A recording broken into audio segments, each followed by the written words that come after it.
Hello there friends and welcome for today's Warhammer Rogue Trader guide. I'll show you what's pretty much the best strategy on how to easily handle enemies in just a single turn by mass spamming both heroic actions, the strongest abilities of them all, and of course an almost never ending onslaught of attacks, so that you can destroy everything, even on unfair, with all the boosts the enemies have, like 80% extra hit points, before the enemies even get to act at all. For the ultimate Alpha Strike, possible to the point we completely min-maxed action economy in our favor. So without further ado, let's get right into it.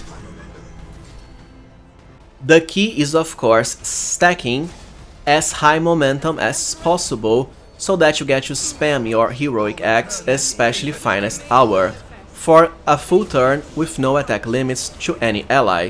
Great for your main damage dealer. Momentum gains are directly tied to your character's resolve. Thankfully there are a lot of nice resolve buffs, so that even characters that only have but a single point can easily acquire 30 to 50 plus even. The higher your resolve, the more momentum you'll generate whenever killing any enemy. Because of a lot of the abilities you'll be using here, especially for buffs like Voice of Command and Air of Authority, are officer exclusive, including of course Finest Hour with the best upgrade. For loads and loads of extra attacks, you'll definitely need at least 2 officers. Thankfully Cassia is one. The same for my main character. You also have Jai, a story party member, or a mercenary in my case. So there's plenty of ways of getting them if you want. The battle I have chosen to showcase this is this one, because, well, it's a pretty nice example. We are heavily outnumbered, as always in the game. 20 enemies for just 6 party members. And the enemy formation is also nice, because you have some weaker enemies with low hit points, and the tougher enemies with much higher values, including the, let's say, mini-boss enemy here. Now my characters here are level 31, but still at the second chapter, and this works on any chapter, including the first one, as I've already shown in my best beginner's tips guide, where I do the Prison Warden boss battle with something similar, but of course with less power. Now before battle even starts, it's important to know how to properly position your characters. Because my main damage dealer is Argenta, the Sister of Battle, as a sniper, just like the build guide I already have for her, basically everything will be about buffing her to the max. I do think she's the perfect candidate for this because, as a soldier, she has first, one of the best talents for an absurd damage boost, higher than 100% even early, which is why all my party members are surrounding Argenta. She's at the middle, and everyone is directly next to her in a cross formation to increase her damage to the max. Yes, we are completely out of cover, but it doesn't matter because we have such a powerful offensive Alpha Strike that the enemies won't really get to hit us. Multiple attacks per turn with run and gun, revel in slaughter, and also through bounty hunters. Claim the bounty ability. Meanwhile, heightened concentration allows Argenta to bypass any armor score the enemies might have. She can even move a lot through Soldier's Dash feature. Having nice movement potential is important because line of sight is the main enemy of any sniper, especially if you want to truly kill most, if not all enemies before they get any chance to act. After all, for most characters, if you attack, you won't be able to move. Anyways, let's get started. My main officer buffer as a mercenary here always goes first, because of the Seize the Initiative feat, very OP. And you'll want to start of course by buffing Argenta or your main damage dealer to the max, starting with Voice of Command, so that all of Argenta's stats already got a massive boost. Agility could be higher, but we have a penalty from a trauma, and the higher her ballistic skills, the higher 2 hits chance and also critical chance, for 100% crits even. As a matter of fact, her ballistic skills gets even higher bonuses because of the focus talent from Officer, which increases it and also perception by higher amounts whenever you affect the ally with any ability. And it even stacks. But now we have the second most important ability, Air of Authority. This will grant your ally a huge increase to resolve, with a bonus that's equal to the caster's own resolve. Thankfully officers have an easy time getting high resolve, by virtue of having high fellowship scores. So let's go for Air of Authority now, so that our Argenta goes from 4 resolve, she started with 1, but got 4 from Voice of Command, to 12. A decent enough amount. We also got an increase to our momentum gauge from the Inspiring Speech Officer talent. Now let's pass, and it's time for our second officer Cassia, also to seize the initiative of course. And she'll use Bring It Down to grant Argenta an extra turn. Now we can finally start shooting. Ideally, you'll want to focus always on the weaker enemies first. We have a lot of powerful elven enemies here, but the enthralled humans are pretty weak with only 40 hit points on Unfair. So let's start by killing them, to generate momentum faster. Oh, and by the way, notice how all my party members already have plus 10 temporary hit points, including Argenta herself. All thanks to the Invigorating Resolve talisman you can find right at the second chapter from the Explorators faction, which gives temporary hit points to all allies nearby the wearer whenever they gain momentum. Amazing for extra defenses. Another reason we can stand out in the open like this, because this value will only increase. Anyways, now it's time to attack with our Argenta. Since she is a bounty hunter, she can mark one enemy as prey, even a weak target, because whenever it's killed, it will provide her with temporary hit points. But most importantly, so when we attack it with the Claim the Bounty special ability, it's of course going to die, we'll get 2 action points recovered. And we want to attack 3 times, even in the first turn. We already killed it with a nice enough critical, got more momentum and even an extra point of resolve. Why? Well, because of Argenta's Face of the Sovereign helmet that increases her resolve whenever you kill an enemy. For this battle, that's higher than 10 resolve you'll be getting. This comes from a free DLC, so be sure to get it. You can find it as early as Act 1 in your main character's room. Anyway, she still has her normal attack, so let's kill another Enthralled Marauder. Bam, we got another critical because of course we have 100%. More momentum, and we still have a leftover attack from Run and Gun, so let's activate it and go for the last one. It's also dead, and we are very close to high momentum already. At 159 out of 175. Thankfully, Argenta as a Sister of Battle has a special ability that lets us increase it even further, which is another reason I like her for this type of strategy. This will increase your momentum by a nice amount, but even an extra +5 for each enemy nearby or that you hit in this turn. So by just activating this, we are already at high momentum, with 180 even, and of course, by virtue of being on Unfair, we do have a penalty to momentum generation, but we can still manage just fine, as you can see. And because we did gain momentum, all allies nearby now have 21 temporary hit points, a huge amount. Anyways, she could already go for a heroic action, but the soldier's heroic action is not that good compared to officer at least. So let's just refresh her Run and Gun and increase our bonuses even further to Revel in Slaughter for more critical chance and critical damage. I'll do it. And you might as well activate, let's say, Coldebolt and Braid or other buffs you have, since we have the AP for it. And let's pass. The good thing about Bring It Down is that whenever the character finishes their extra turn, it swaps right back to the caster, so Cassia, which means that as an officer, she can already provide Finest Hour to Argenta at no cost whatsoever, well, besides momentum, but no action point cost, so even with 0 AP she can use it just fine. And well, we might as well get started. I'll paint your So let's go for the remaining weaker enemies now. Thankfully, because we are out in the open, we have line of sight to most targets. In cases like this, I think it's best to focus on the enemies that are going to act first, before your own characters. The boss, however, is quite tanky, so I'd rather wait until we get more damage boosts and debuffs before focusing on her, even if she goes first as far as initiative.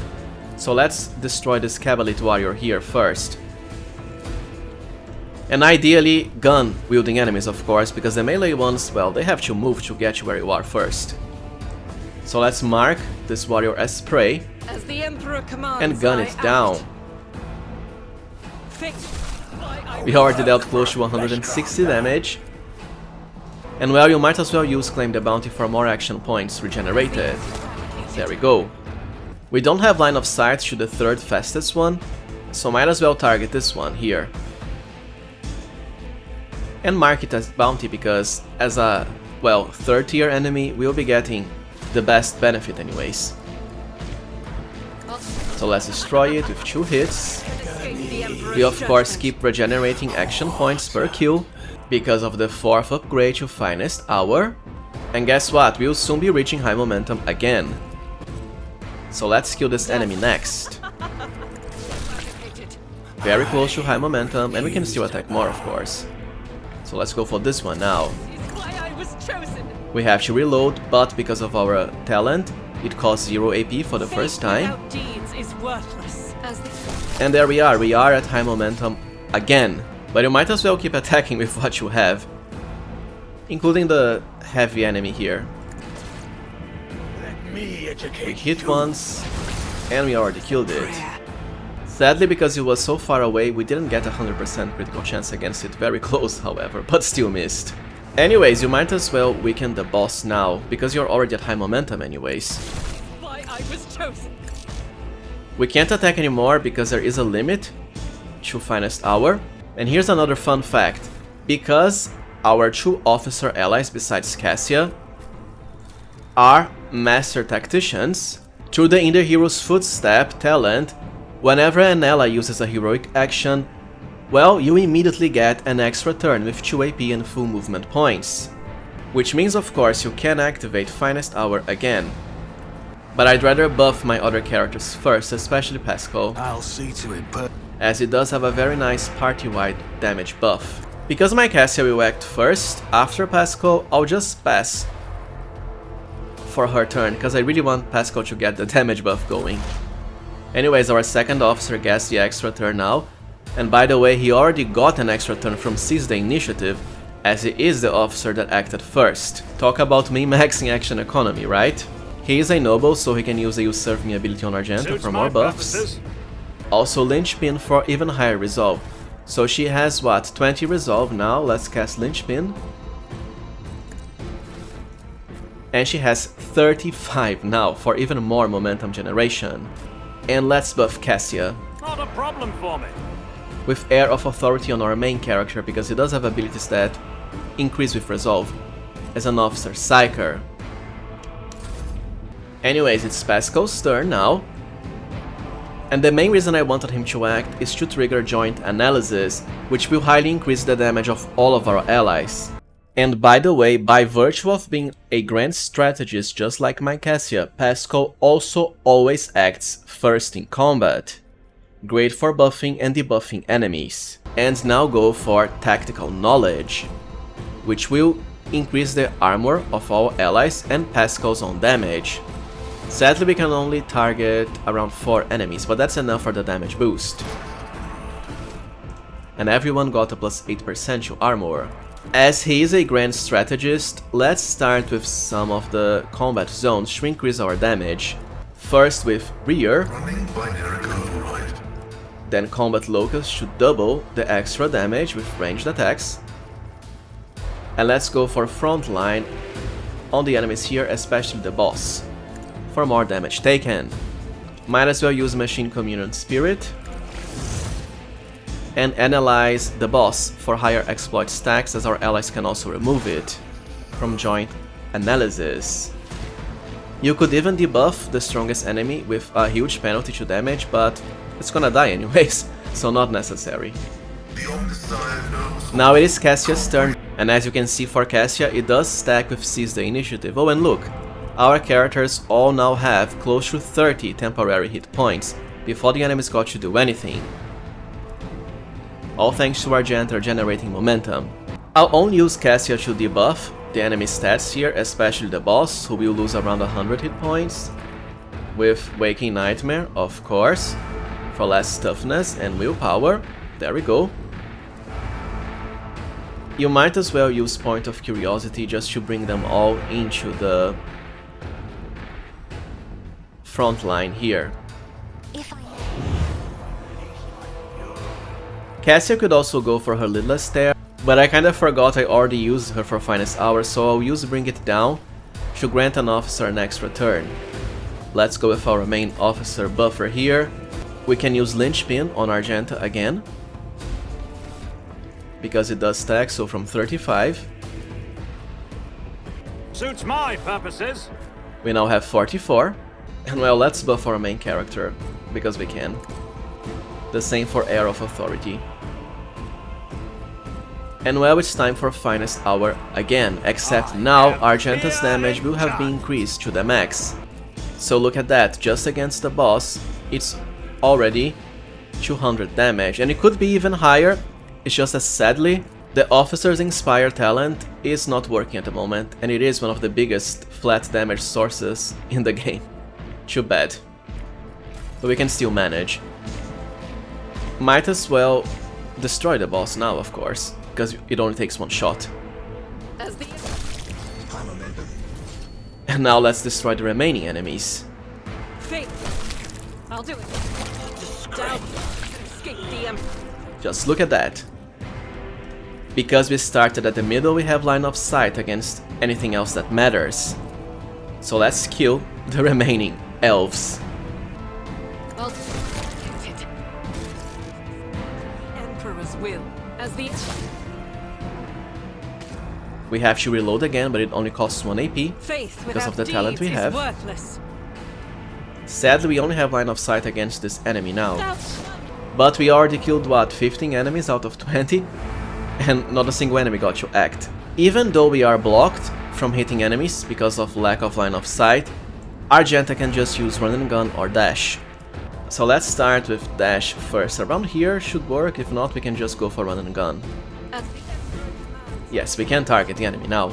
Sadly, we did lose some damage by virtue of not being so close to allies anymore. I'll do it. The elf survived with like 7 hit points, okay? And now let's go for run and gun As the Emperor to commands, try and I get closer act. to the remaining enemies. God Emperor, And guess what? We do have line of sight be right the here. fire in my heart. So let's kill the elf first. He is the toughest of them all, of course. Now there's only 3 very weak enemies left, and we can still attack. We've hit the attack limit from Finest Hour. But guess what? We can just use Cassia's own Firearm Mastery to get... Well, since the enemies are weak, we might as well get 5 extra shots from our burst laser weapon instead of the main sniper I rifle. am his will made manifest. So that's one, and the last one now. But before killing this remaining enemy, I just want to show you something else. Argenta's true turn has yet to come, by the way, right? Because let's pass. We still have actions with our other officers, of course, to, let's say, generate more momentum. Already done. Now is when it's Argenta's first true turn. Because of her high agility, she can usually roll high on initiative. Anyways, we didn't need to get to this turn because we still have an attack left from her Finest Hour, but I just wanted to show you this. You could have killed all the 20 enemies without ever getting her first true turn. That's why officers are so OP. We actually missed, of course, with 95% chance, but okay. I'll do it. And there we go. With a 58 resolve Argenta.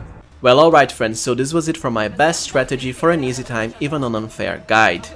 And I hope I managed to properly explain to you why momentum, resolve, and heroic action stacking is so powerful. If you found this guide useful, as always, please remember to like, subscribe, and also consider becoming a channel member if you can. I really appreciate your support. Thank you for watching, and see you next time with my Officer Noble Best Buffer Merc build.